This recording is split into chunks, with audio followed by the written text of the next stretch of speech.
Right. Good morning, everybody. Thank you so much for joining us again for another training being hosted by the West Virginia Statewide After School Network. My name is Susan Gamble. I'm the director of the West Virginia Statewide After School Network. Um, just a little bit about the network. We're housed within the West Virginia University Extension Service, and really our goal is around raising awareness and promoting increased quality for after school and summer learning programs. We're excited to be offering this series of trainings, and today's training is on strategies for behavior promotion and prevention. And our presenter with us today is Jess George.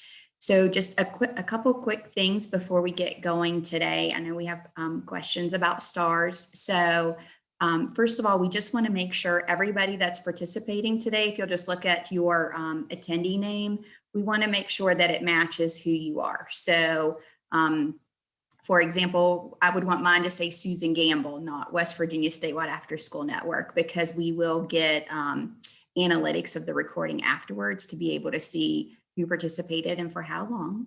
And then at the end of the training, I will be sharing a survey, a Qualtrics survey that you'll click on the link at the end. And within that survey, we're asking everybody to fill that out because it's helpful information that helps us with future trainings. But also you will be providing your STARS number there. So if you need West Virginia STARS hours, you definitely have to stay on till the end and complete that, that Qualtrics survey link that I'll be sharing at the end when Jess is finished. So as I said, today's training is on strategies for behavior promotion and prevention. Jess George is joining us from the West Virginia Behavior Mental Health Technical Assistance Center. Jess has a bachelor's and master's in arts and education from Marshall University. She has certifications in English language arts, special education, administration, and earned her national board certification in 2015. She's an early childhood behavior specialist working with educators and administrators in the southern half of West Virginia to ensure positive outcomes for our youngest learners. So we're really excited, Jess, to have you with us today and learn about the strategies that you're going to be sharing for us to help school-age youth during this unique time.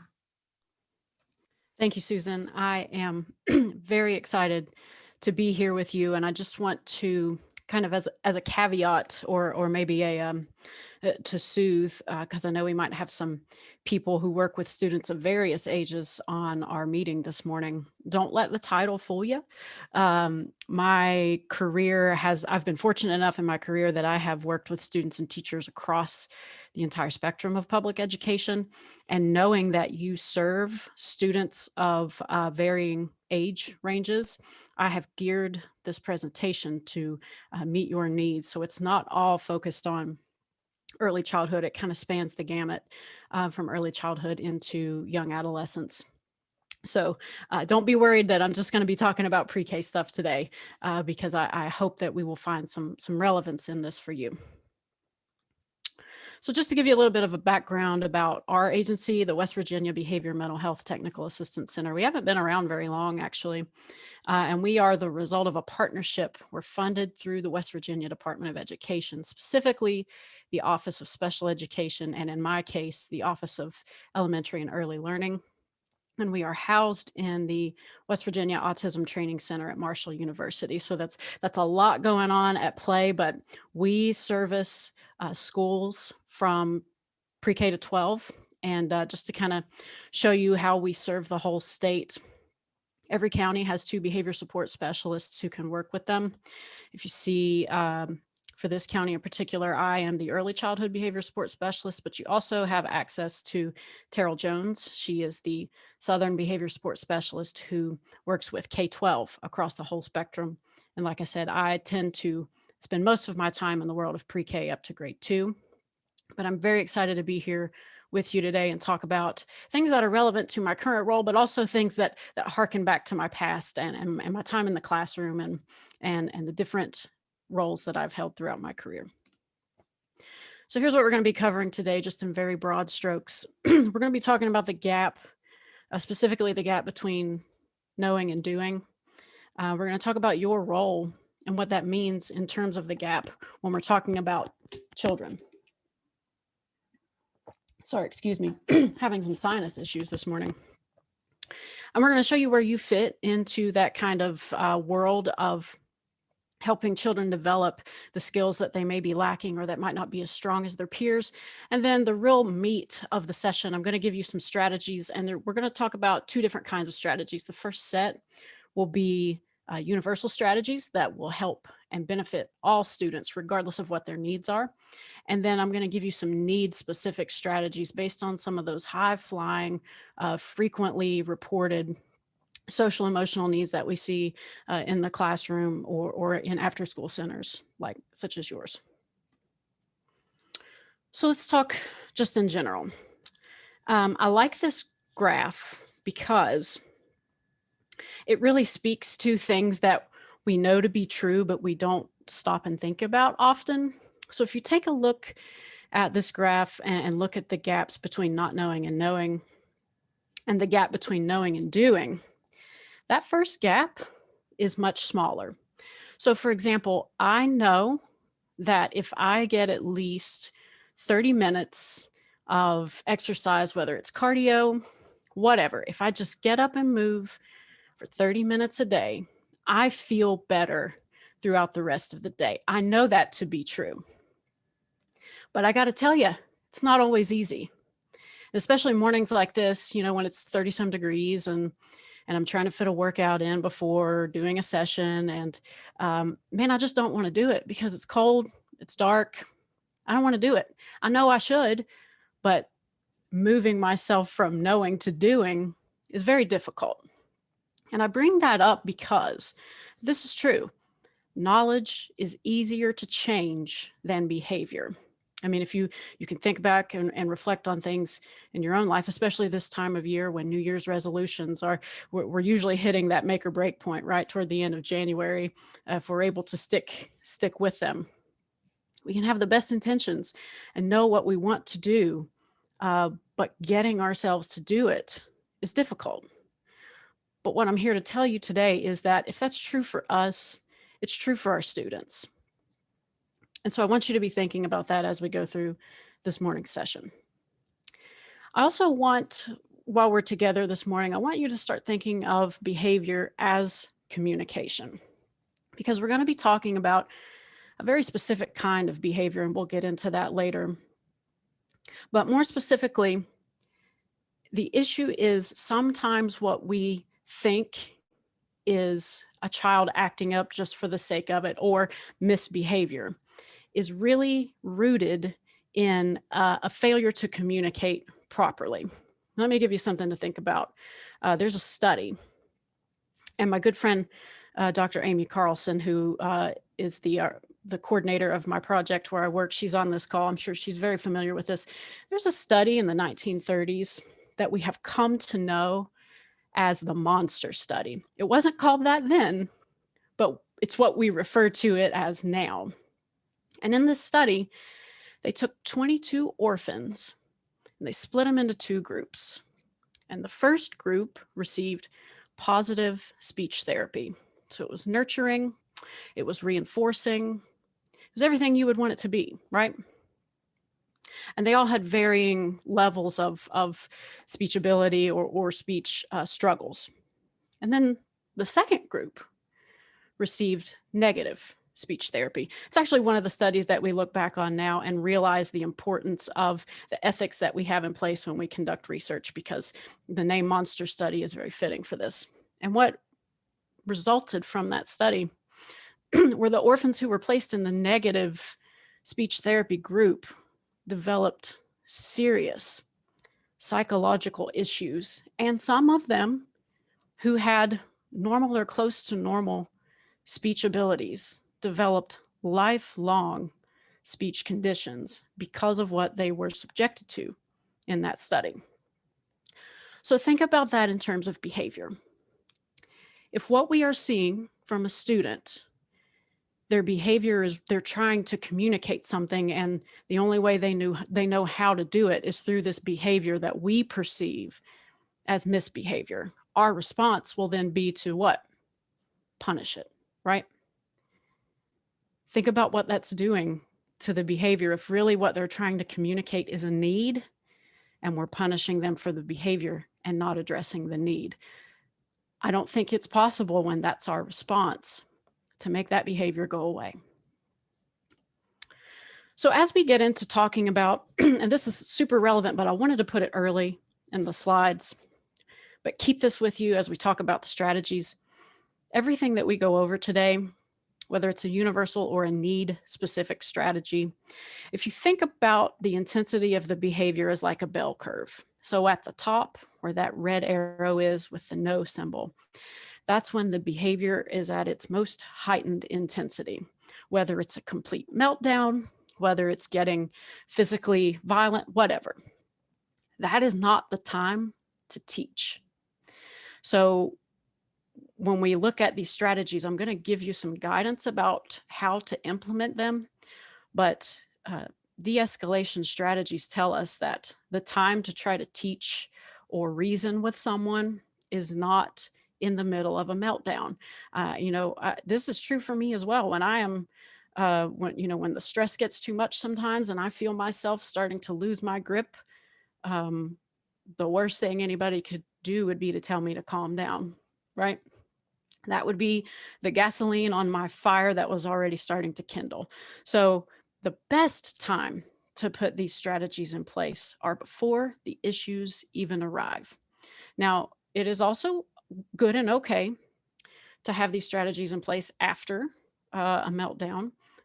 That's when you can reflect, but the best opportunity to set students up for success is to do so before we suspect they might have difficulty meeting our expectations in our classroom or in our center. So when we talk about behavior that is a failure to communicate properly, this visual does a good job of sort of summarizing what I mean by that. Because there are really two different kinds of behavior that I want to talk about today. And one of them I'm not really going to address at all. And that is misbehavior. Because misbehavior is not reflected in this image that we see to the left. Misbehavior is what happens when a child has the capacity, they have the knowledge to act differently, and they have the capability to act differently. Thinking back to our graphic at the beginning, they knew they shouldn't have done it. They were in full executive function control. Their prefrontal cortex, this part of their brain, which is what controls our logic, our decision making, where our ability to be rational is, that was in control. They knew they shouldn't have done whatever it was, and they did it anyway. That absolutely will occur. And how we address that is different from what we're going to talk about today. What we're going to talk about today is stress behavior. And in that case, this is what is reflected in the image on the left. Stress behavior is what happens when the child, it's not necessarily a conscious decision they have made to do whatever behavior it is that you're seeing. They might not know why they did it. They might not know what they're doing until after. One of the things we see most often, especially in our younger ones, when they are having a stress response to something, they might hit someone or they might bite someone. And we know it's a stress response when immediately after doing it and when the energy starts dying down, what do? They cry, because now they're getting back into that prefrontal cortex. I'm regaining my ability to control what I'm doing, and I know that I did that and I wish that I hadn't, kind of thing. So they have this limited capacity, whether it's because they don't know what they're supposed to do or they don't know how to do it. Here's why this gets tricky though. Stress behavior and misbehavior can look exactly the same. The tip of that iceberg, no matter where it is in the ocean, is going to look the way it looks. It's only when we know what's underneath it. It's only when we know what that behavior is communicating that we can have an informed response to it. Because, listen, I have been in education since 2009, and not once have I ever had a child come up to me and say, "I'm having a really hard time today. Can you please go easy on me?" Not once did I ever have a kid do that. And I don't know that we should necessarily expect our children to do that. What they do instead is they communicate it through behavior. And when our default is always to punish, we will never change that behavior through punishment alone if it really is a stress behavior that we're seeing. So kind of keep that in mind. How do you know the difference between stress behavior and misbehavior? It takes a relationship with that child. It takes knowing that child. It takes knowing what they're good at, what they're not good at. And some of the things we're going to talk about in our universal strategies will help get you there. So I'm asking you today to clear your lens and shift your focus when we're thinking about behavior. First thing is the way you perceive it will influence the way you respond to it. So if you perceive a child kicking another child as misbehavior, your response will be to enact some consequences. Because if it is misbehavior, then consequences are the natural progression of what should happen. But if you perceive it as stress behavior, we don't punish kids. If they were to come up to you and say, I'm really struggling today, I'm having a hard time keeping my anger in check. I know my first response wouldn't be, well, go to the office then, because you're just going to be a problem. So the way we perceive the behavior will influence the way we respond to it. And the other thing I want to bring up is, especially when we're working in these schools and in these centers where we have a tight-knit community, it's very possible that you might be working in an area where everybody knows everything about everybody else, right? You might know their family. You might have worked with this child's siblings, and whether that was a good or a bad experience might set you up to have some expectations for the younger ones as they come through. I say that to caution you that too much knowledge can influence what you expect out of that child before you even meet him or her, and then how you treat them when they're with you. So in this session, we're going to have a laser focus on children's needs, not their history. And I bring that up because I think most often, if you go into a field of working with children, you're not doing it for the glitz, you're not doing it for the glamour, you're certainly not doing it for the paycheck, right? There is this something inside you that you feel called to work with children to hopefully make their lives better, right? And I think sometimes when we know the nitty-gritty details of what they have dealt with at home or throughout their lives, it can make us say, well, bless his heart, he just can't, he's got this and that and these other things going on. I'm just going to love him.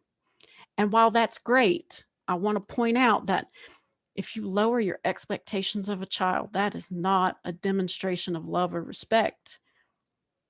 It's okay and good to meet them where they are, but don't just let that be all that you expect from them. And through these strategies today, you'll be able to get some ideas for what you can do to help meet kids where they are, but then raise them to the high expectations that we have for all children. I bring this up, and particularly stress behavior, because here's what we know. Children who are repeatedly exposed to stress, whether it's at home or otherwise, they develop survival behaviors. And like I said, they can look a lot like those misbehaviors. But what they do is they help that child survive the environment in which they are in. And examples, you can see some examples, from our little ones: tantrums, crying, kicking, biting, all the way up to, as they get older, eating disorders, substance abuse, self-injury.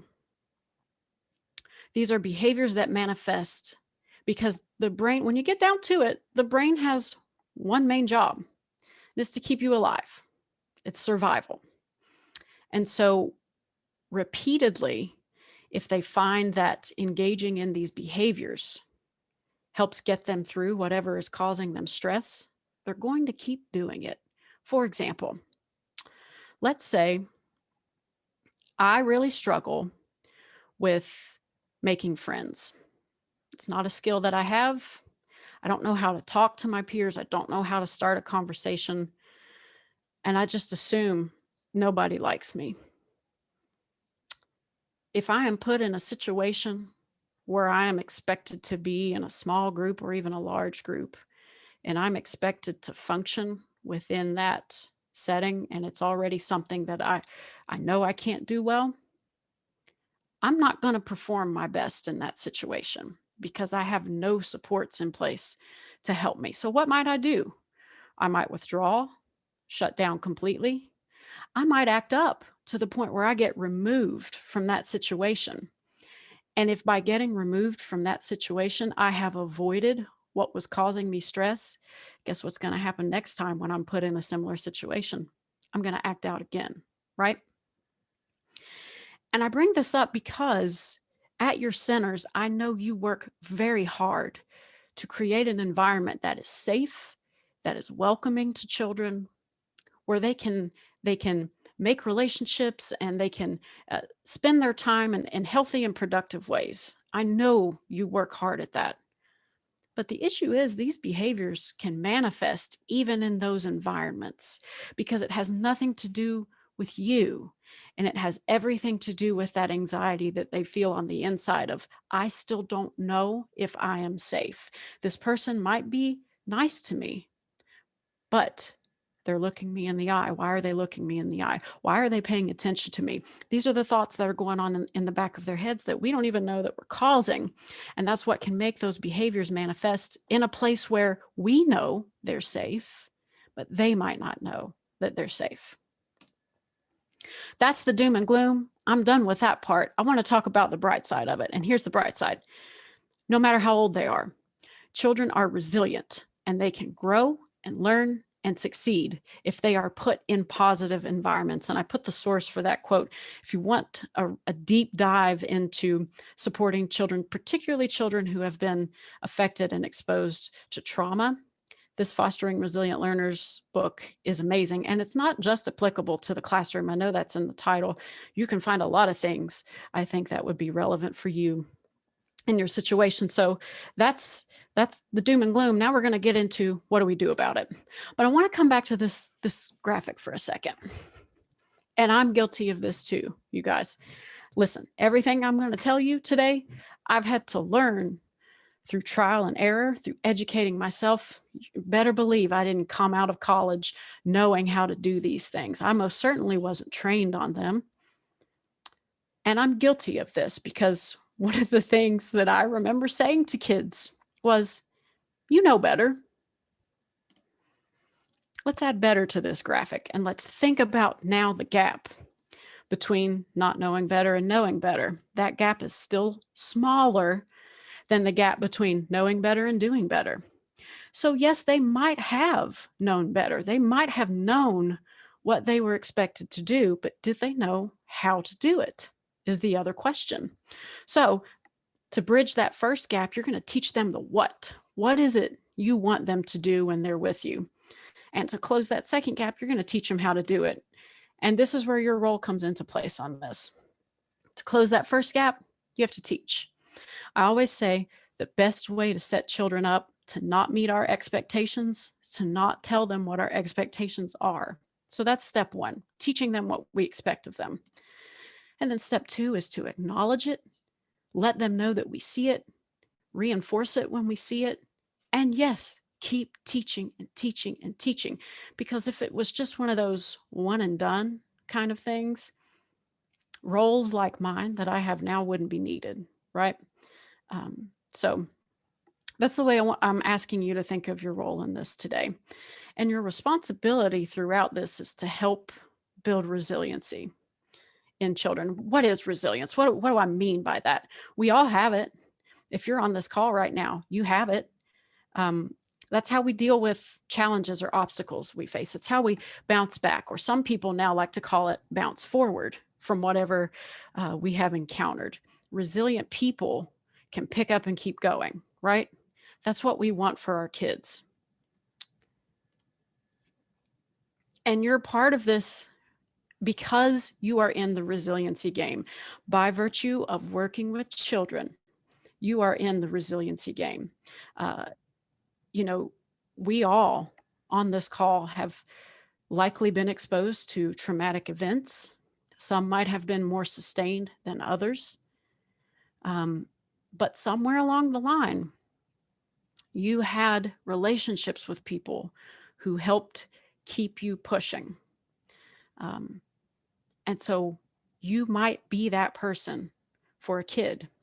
And the goal is we don't want whatever they've been through, whatever skill deficiencies they might have, any of those things, any of those outside things. We don't want them to be a crutch for the kid, because that promotes learned helplessness. And when I adopt the sense of learned helplessness, then all of a sudden my behavior no longer matters. But we also don't want it to be a defining experience for them either. What has happened to you is not who you are. And that might be a lot. We might not be able to say that in those words to our kids, but we can show it in how we treat them and how we support them and how we engage with them. I love this quote by Dr. Horan. And I don't know about you, but throughout both of my degrees, no one ever trained me on how to provide a corrective emotional experience. Both of my degrees are in education, curriculum, and instruction. I think I had one class on classroom management. No one told me how to provide a corrective emotional experience. It sounds like a lot, and it is, but it's not as difficult as you might be thinking it is. And I'm going to give you some direction about how you can do that. First thing is to know your limits. I'm not asking you to be the person who comes in and is able to diagnose a mental health disorder or any kind of disorder. That's not my specialty. I'm not asking you to be a mental health expert. You don't have to be a therapist either to be therapeutic. I have several friends who work in mental health. They're clinical psychologists or whatever. And I'll tell you right now, they're not the most therapeutic people in my life. Love them dearly, but they're just not who I go to when I need somebody. You also don't have to be everything to everyone. I feel like anyone who works with kids, there's this sense that that's what society expects of you. I'm telling you right now, it's humanly impossible. You cannot be everything to every kid, but here's what you can be. You can be something to every kid. And I'm asking that something be actually two things. You should be predictable and you should be consistent. If you are both of those things, that's how you provide an emotionally corrective experience for kids, because the ones who need it the most have very little predictability or consistency in their lives, and you could be the source of that. And that's how you provide that experience for them. Because we all know this, but we need to remind ourselves of this. You can't control what happens to them when they're not with you.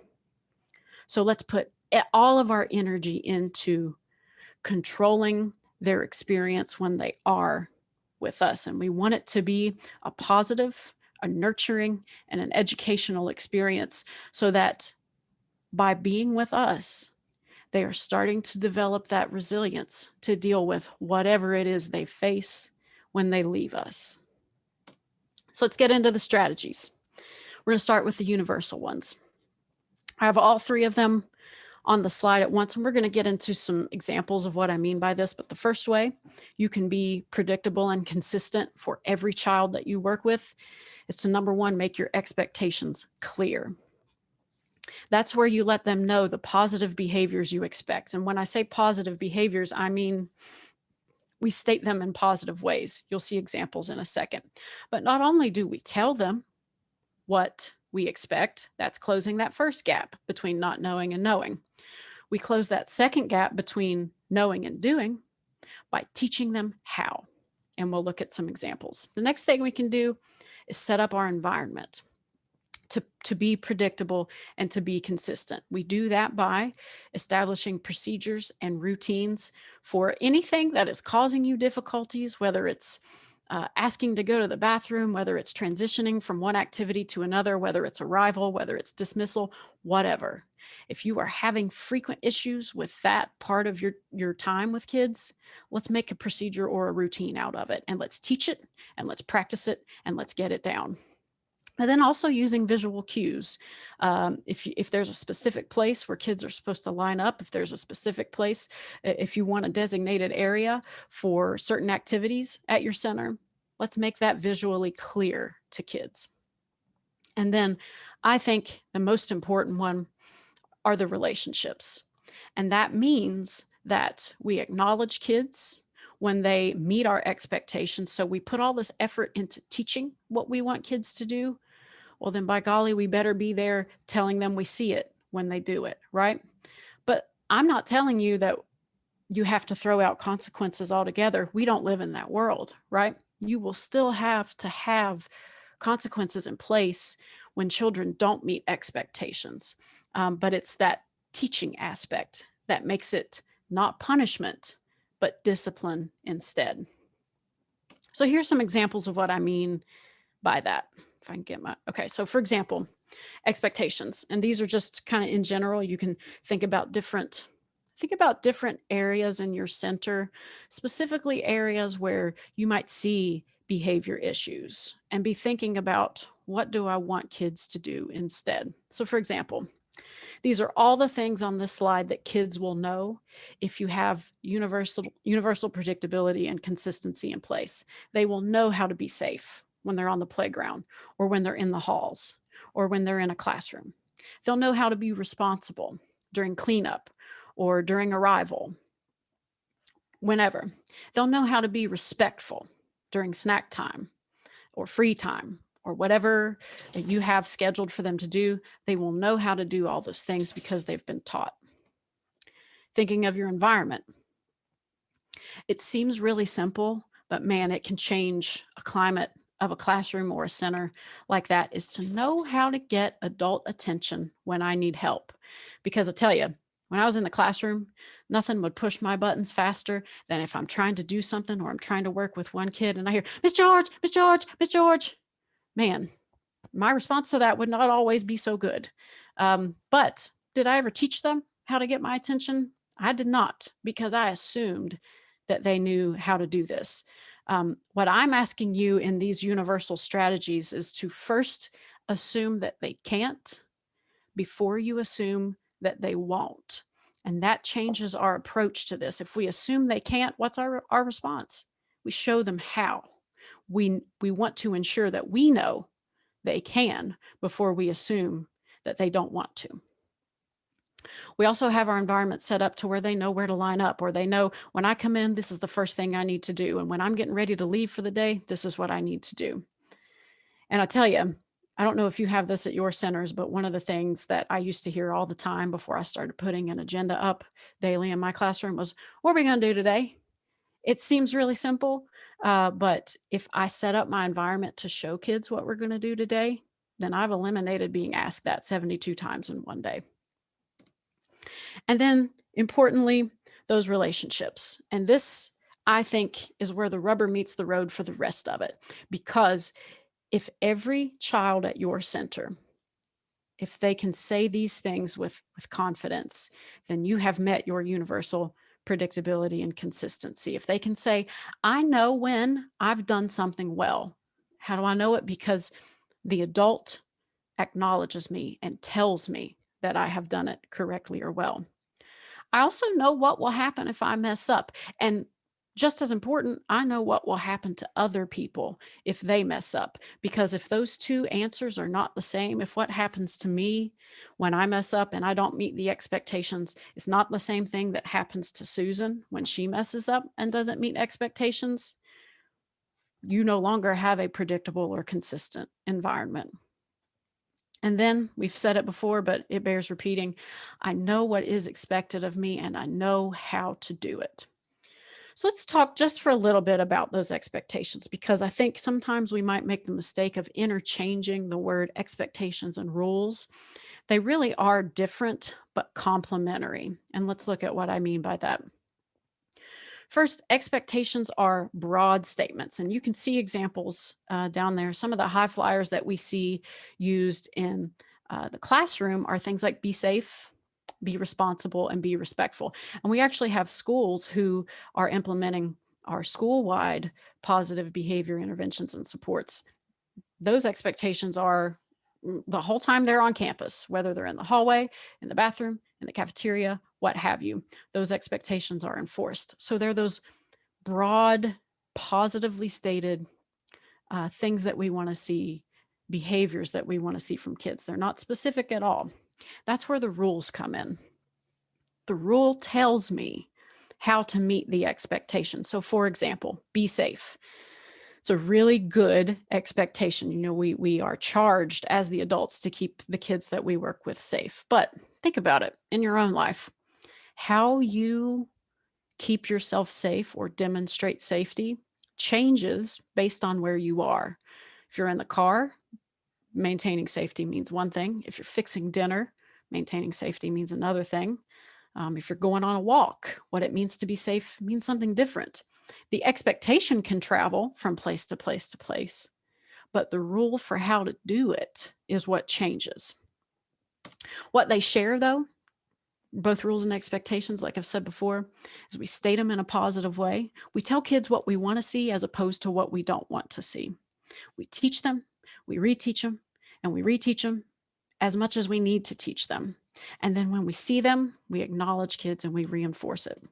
So I just want to show you some brief examples. You have the opportunity, if you want, to establish center-wide expectations, and they can span the age ranges of the kids that you work with. So here, these are just a couple different examples from a couple different schools. What I want to point out, and we'll look at this in a really structured manner. First, I have in a white box the setting for where these are relevant. So if I have these expectations for halls and stairs, guess what should be posted in the halls and stairs? This visual, right? That goes back to the environment. If I have these rules and expectations for my classroom, guess where they should be posted? In the classroom, okay? So then now in the white boxes, we have our expectations. They're similar. The one on the right had be safe, while the one on the left had be a problem solver. You can choose. Some places like to make cute little acronyms out of it. It's whatever you want to do. I would recommend, since you work with, especially if you work with a wide range of ages, keeping it at maybe 3 to 4 max expectations. And then the last bit that we see on these examples in the white box now are the rules that tell me, how can I be responsible in the hallway? How am I supposed to be respectful in the classroom? And here's the difference. This is why it's not just the same old what we have always done, because you better believe I had a poster in my classroom with my rules. Did I ever refer to it?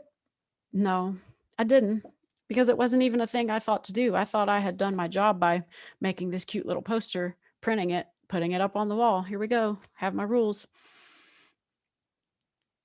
We take it the extra step when we make it a teaching tool, so that powerfully, when a kid is walking on the right side of the hall, if that's the rule for how they should be responsible, we say, thank you for walking on the right side of the hall, or we give them a high five, or what, we let them know that we see them.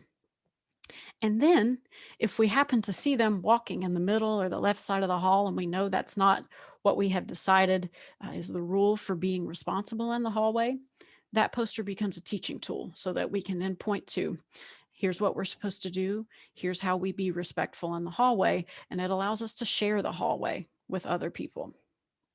That's just an example. Here's the purpose of it, though, why expectations and rules should work hand in hand, because those environment-specific rules tell me how to do it. It's one thing to tell me that you want me to be safe, but I need to know how to do it. So, for example, think about running. There are, in fact, most places within a school, running is not an acceptable behavior. But there are a few places where it's okay to run outside, if we're having PE class. So knowing what I have to do to be safe, is what, again, makes my environment predictable and supportive. It all comes down to this. If you want kids to do it, teach them how to do it. And when they do it, let them know that you see it. That's true for all of us, right? Now let's get into some need-specific strategies. We're going to look at 6 different skills for the rest of our time this morning. And I focused on a skill and not a diagnosis. Here's why. I'm someone who deals with anxiety a lot. I have generalized anxiety disorder. And how that manifests in me may not be what some people would think. Maybe they're lying to me, but it tends to be that when I tell people that I struggle with anxiety, they're like, really? And I'm like, absolutely, you should step in my head. Because what they perceive as being anxious behavior, they might not necessarily see from me. So this is why we focus on the need, not the diagnosis, whether they have one or not. It doesn't matter. What need are they showing you that they have? My purpose here is to just give you a lot of options because, again, I only have an hour to do this. So if there's anything that sticks out to you that you would like to, you think, oh, maybe this might work, I am encouraging you to dig into that. Investigate it, try putting it in place. And like I said, I'll give you some guidance for how to put these in place. And like I said, all of these that we're going to talk about for the remainder of our session work best when you have those universal strategies in place for predictability and consistency, meaning you have expectations, you teach them, you have set your environment up to allow kids to be successful. The environment becomes another teacher, so to speak. And then you have strong relationships with them. So these are the 6 needs we're going to talk about for the rest of our time today. We're going to start with anger. And like I said, I tried to cover a wide range of ages because I know you work with a wide range of students. And you might see some of these repeat because you can use them to address different needs. So some of the things that you can do to address anger is include books about struggling with anger. Read them with students, have them available if you have a library. One skill that is very important that I feel like we can all be better at in our own lives is labeling how we feel. And that's something that we call emotional literacy. And that simply just means, we think of literacy in general, meaning being able to read and interpret print. Emotional literacy is the same thing. It's the ability to read and interpret emotions, first within yourself and then within others. When we give them the language to label how they're feeling, they now have a sense of autonomy that they didn't have. It can also help, especially with our older ones, to help them tune into their own body signs and signals. Maybe they start feeling hot in the face when they get angry. Maybe they clench their fists. Maybe they rock. Helping kids pick up on their own patterns can help them try to regain control of their emotions and their behavior. There can also be some sensory needs, stress balls for our older ones, or a soft plush toy that they can squeeze for our little ones. There's also a strategy called flip your lid. We're going to talk about it in another slide or two. And then the last one, this works really well for the young ones. It's called Tucker Turtle. If you go to a website called challengingbehavior.org, you can find this to print out. It comes with a scripted story that you can read. And it really teaches kids 4 steps when they start to feel like they're getting angry. The first being to stop and recognize that I feel like I'm getting angry, and to freeze my body in place. Don't do anything, don't say anything. And then to tuck myself inside my shell and figure out what I'm going to do. It's that pause and a retreat that gives them the time to make a more informed decision and not a gut knee-jerk reaction if I feel like I'm getting angry. And then I come out when the feeling has decreased, not necessarily, maybe it's not gone away, but I feel like I'm in more control now and I can make a better decision. So those are some strategies for anger management. The next one we're going to talk about is dysregulation. So what we want to do in that situation is to promote self-regulation, but we have to start with co-regulation. And what I mean by that is the adult in that situation shares his or her calm with the child and does not join their chaos. So what does that mean for you as the adult? It means you keep your voice calm and level in terms of volume and tone. You keep your body in control. You keep your face in control. That's hard to do sometimes, right? But I can tell you right now that an adult who is not regulated can never help a child regulate if they're dysregulated. So there are also games that you know very well: red light, green light, duck, duck, goose. All these different games for the little ones that can help what the brain has to do in order to regulate. We can promote that by playing these different games. You can also put a calming corner in your center. We'll talk about that on another slide. And then it's very important for you as the adult to model what it looks like to be regulated by saying it out loud. So if there's something, for example, let's say you might want to get a drink at a fountain when we can have fountains again. You might want to get a drink, but there's a line. What should I do? It's saying those things out loud, especially for the little ones, that let them know what you're doing and why you're doing it. And then there's the flipped your lid technique that was developed by Dr. Dan Siegel. He's used this with children as young as 4. And you can use it with children of any age. I found myself maybe not necessarily holding up the hand signals, but thinking internally, what am I doing and who's in control? So the flip your lid technique, if you think of the brain, if you tuck your thumb in and then you close your 4 fingers over, this is like the brain, and I'm looking down. This is where the forehead is. When I am in my upstairs brain, meaning that prefrontal cortex, when this is in control, I'm in my upstairs brain. I'm calm, I'm regulated, I'm thinking clearly, I'm making good decisions. But when something sets me off, or I feel like I'm about to be set off, then I flip my lid. The thumb is what symbolizes the amygdala, and that's what triggers our fight, flight, or freeze response. That's when we're in survival mode. When I'm in this mode, you can't reason with me. All I'm focused on is get me out of this situation, or I'm going to push back in this situation, or, survival that's in the driver's seat. I'm in my downstairs brain.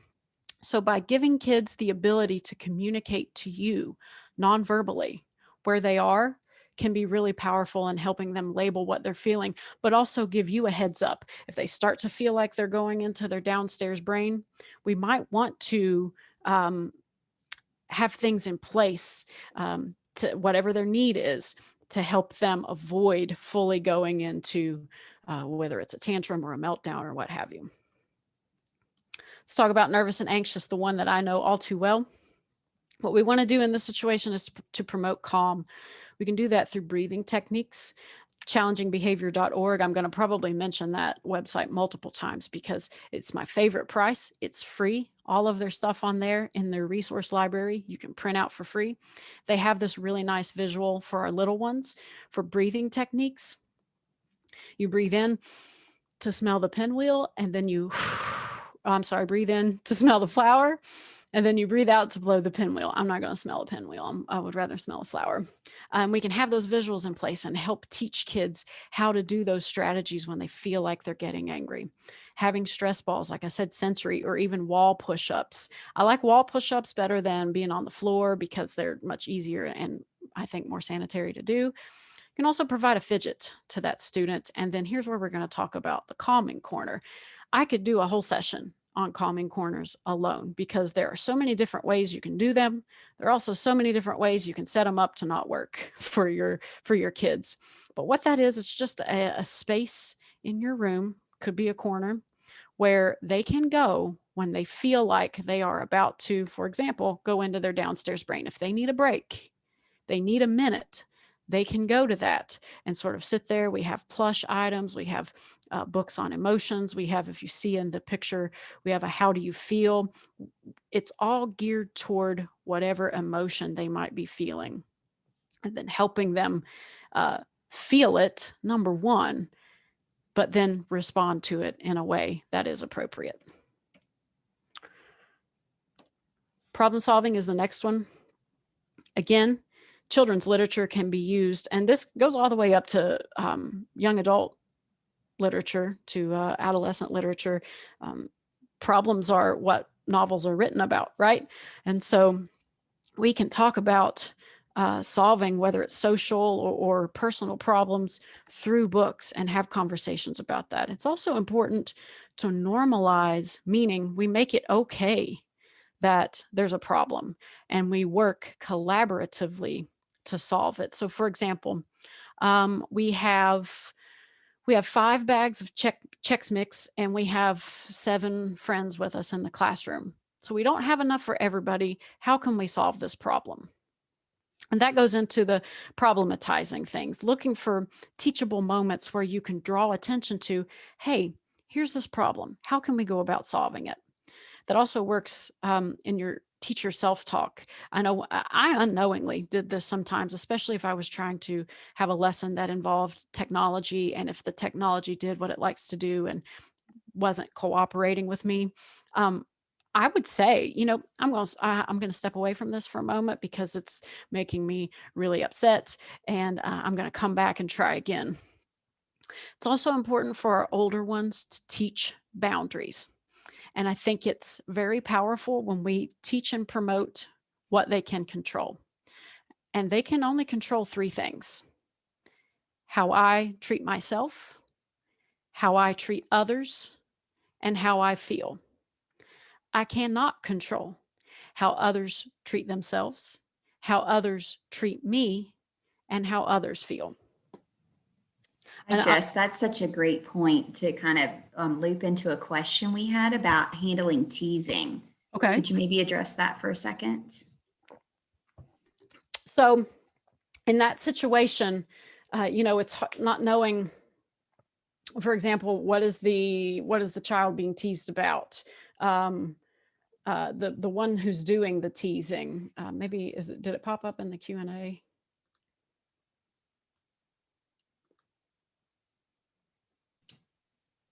Sorry, I just missed that. That was the question. I just missed it. I probably exited out the right Oh, that's way. okay. But yeah, if you want to go ahead and answer that teasing question, I'm sorry about that. So with that one, I would focus on the teaser, and of course you want to make sure that the child who is being teased, that they feel like they are seen and that they are loved, and that whatever they're being teased about, that doesn't matter to you. But you want to put your energy into the teaser in addressing, number one, how that might make someone else feel. That's where I think the literature can come in, is to help them realize, and the younger they are, the more difficult this is, because like I said, with emotions, it has to start inwardly. I have to be able to recognize my own emotions before I can recognize someone else's emotions. And so really supporting that emotional literacy to see my behavior is causing someone else to feel this way. Do I like feeling this way? And having those really honest conversations with the child who is doing the teasing, to help them understand the impact, because they might not necessarily know. It might be funny to them, and they might not even be thinking this is the result of my behavior. If that didn't answer that, we can try to come back to it toward the end. And then the last one, sorry, on problem solving, is the solution kit. And what you see on the screen, again, from challengingbehavior.org, this is a free printable. You can print out these little cards as part of the solution kit, and there's some guidance about how to implement it. And then you can start in a very structured manner. And there are more than 6 cards in the kit. I wouldn't throw all 6+ cards at kids. I would start with 1. Teach them how to do it, teach them how to use it, so that they can start being their own problem solvers, as opposed to running to you to fix everything for them.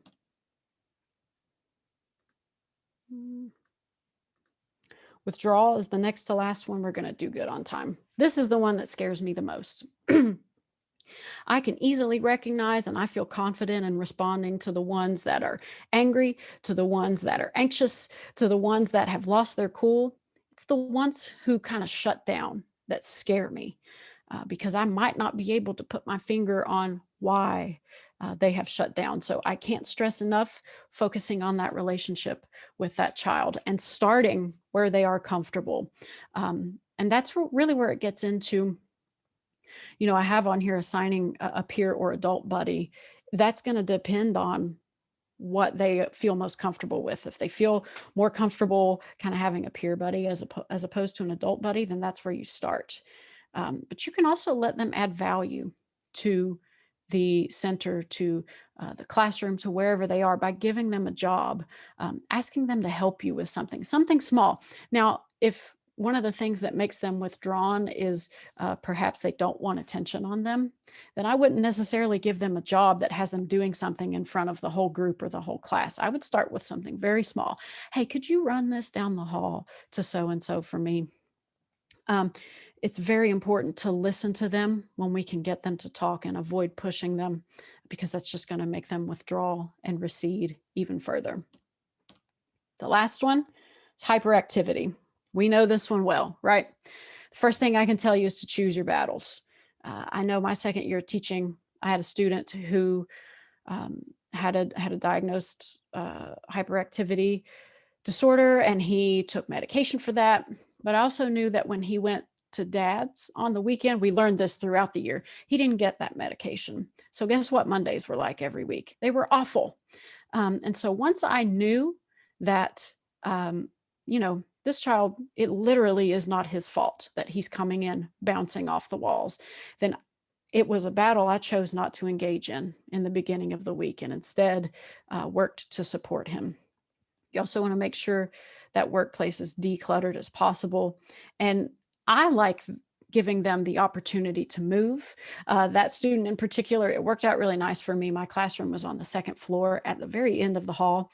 And so I would come to him and I'll be like, hey, do you want to go downstairs all the way to we had a basement in that school. Do you want to go all the way down to the basement and come back up real quick for me? He would do it. Sometimes it took doing it twice. He never not came back. So, that seemed like all right for me to do. But I tell you what, when he had that opportunity to get some of that energy out, he came back and was a different person. So these cards that you see over here can be used with the little ones to just give them some ideas of some movement activities. You could do it as a group. It could be something that you let the child who needs it do individually. So I want to talk before we end here on putting these strategies into place, because having a stack of solution kit cards or building a calming corner in your center or having a fidget available, if you just do those things on the surface, you're probably not going to see a lot of positive results unless you teach it, right? So whatever it is you decide you want to do, come up with a procedure or routine for either how they ask you to do that, or how if they're old enough and you have a space where the fidgets are, or you have the space where the calming corner is, that they can do it independently, but you have to teach them what that is. So you establish it and you teach it to them when they are not having the meltdown, right? That's very important. You teach it to them when they don't need it, okay? Involve them as much as possible. So maybe you want to give the calming corner a name. Let them help you name it. Let them help you come up with rules. Let them give you some feedback on the procedure or routine. Okay, guys, we're going to try this for when you're starting to feel anxious or you're starting to feel like you're getting angry. Here's something we're going to try. How can we go about doing that? After you've done all that and you see them follow the procedure, or you see them demonstrate that skill, praise it with passion early and often. Let them know that you see them doing it, you see them doing well, and then you may have to reteach it, especially after breaks, as you get new students, what have you. And if you're seeing that it's not really, after you've given it the good old college effort and it's not really having a positive impact for your kids, then maybe think about, do I need to change the routine, or do I need to use a different strategy altogether? This goes back to our theme about not knowing better, and then doing better. This is true for us, and it's definitely true for our kids because our kids do the best they can with what they have. And when they know better, they'll do better. And I think that takes me to 10:59. My contact information is on here. If you would like more information about something, if you would like to reach out and we could converse about the teasing thing, I would be absolutely happy to do that. I was trying to make time, so I maybe didn't address that as much as was wanted, but I am available. Thank you so much, Jess. This is such great information. We've had some good feedback in the chat box, as well as we do have a couple questions. Okay. First of all, as I mentioned earlier, we are recording this and can make this recording available, but just we've had some requests for a copy of the PowerPoint slides. Is that something that we can share with the participants? Yes. Okay. All right. So we can send that out to I'll just send it to you, Susan. Yeah. Okay. That sounds great. And then I can forward it on to everybody. That would be perfect. I know a couple of people said they were trying to take notes and you can't take those notes fast enough. Sure. So also we had some questions about older children teasing younger children. Okay. Could you maybe address that for a minute? So in that situation, I didn't even picture it that way. I would be working on helping the older child develop some relationship skills, friendship skills in particular, because like I said, first assume that they can't before assuming that they won't. And so starting with peer-to-peer older child and older child friendship, and then supporting them in developing friendships with children younger than them.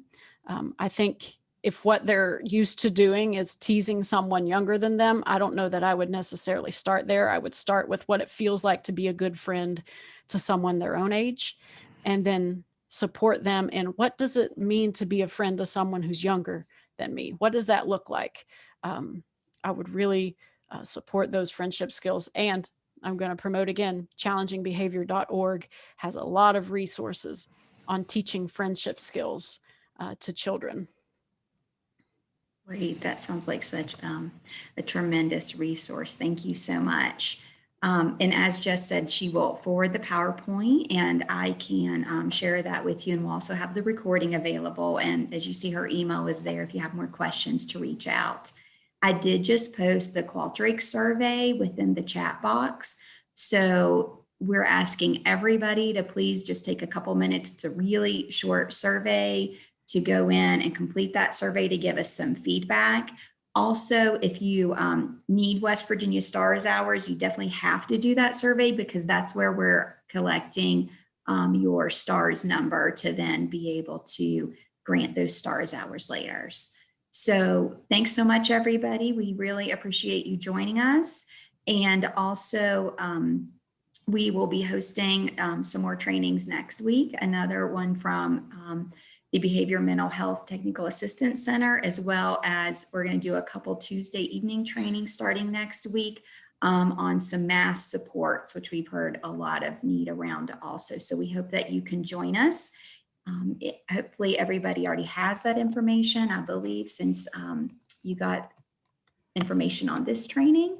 But also I put in the After School Network's email there, also in the chat box. So if you have any questions, you can feel free to reach out to me there. Thanks so much, everybody. Have a great day. Thank you.